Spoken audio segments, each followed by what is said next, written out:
So you want to play that really awesome solo from one of your favorite song's studio recordings, but the tab just doesn't seem right, and the song is just a little bit too fast for you to be able to make out by ear. Well, we're going to cover how you can get that solo transcribed into a form that you can learn it, so you can finally impress the kids at your school, your coworkers at the office, or your fellow retirement home denizens right now on spikessignal. Step 1. Get the WAV or MP3 file of the recording on your computer's hard drive. It's always great to buy the actual album to do this, but if you don't feel like doing that, you can totally use LimeWire if you grew up in the 2000s, or Napster if you grew up in the 90s. If you have a way to do so, isolate the audio file to only be the guitar part so you're able to listen to it exclusively, without drums, vocals, or anything else getting in the way of hearing the solo. Step 2. Drop the audio file into your DAW of choice so you can manipulate the play rate and mix of the song. Any DAW should work, but it does need to be able to decrease the play rate of media, either by manipulating items or changing the tempo of the project at large. Step 3. Find the part of the solo you need to improve, and then put a marker where it starts. Then split the item at that starting point.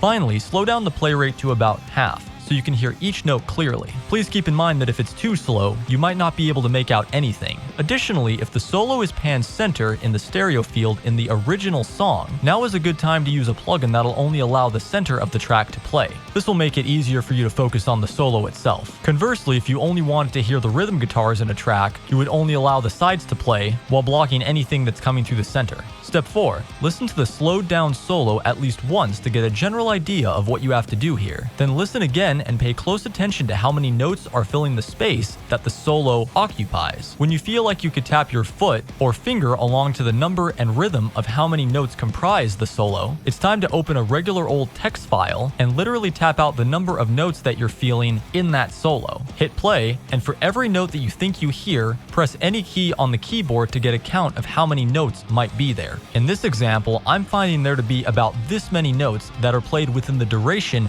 of this part of the solo that I'm transcribing. You can repeat this process a couple of times to get an average of how many notes there should be. Even if you get different counts on different passes, you still have a much better idea of how many notes you have to fill in that particular section of the solo. Step 5. Now that you have a count of how many notes you need for the beats you're trying to fill, it's time to put each note in with the proper duration. Just do your best to listen if certain notes are slower or faster in certain parts and notate accordingly. Now either here or in the prior step is where some error might creep in that keeps the transcription from being 100% accurate. However, if you can get the accuracy to 90 or 95%, it'll still be significantly better than it was when you started. As an optional final step, you can increase your precision even more by exporting what you've written in your notation software to a WAV file, dropping that WAV file into your DAW, and playing it with the original solo side by side. But that's something I'll discuss in detail for another video. Finally, repeat any one of these steps that you feel is necessary to refine the accuracy of the transcription to a point that you're comfortable taking the time to learn it. And that's it. You should be ready to make some serious solo gains. If you could do all the stuff that the YouTube algorithm likes, I would really appreciate it. And if you want to learn more about music theory in a rock or metal context, I have videos where I analyze songs and discuss tricks on how to write metal music better. Whatever you want to do, I appreciate you taking the time for watching, and we'll see you right here next time on spikessignal.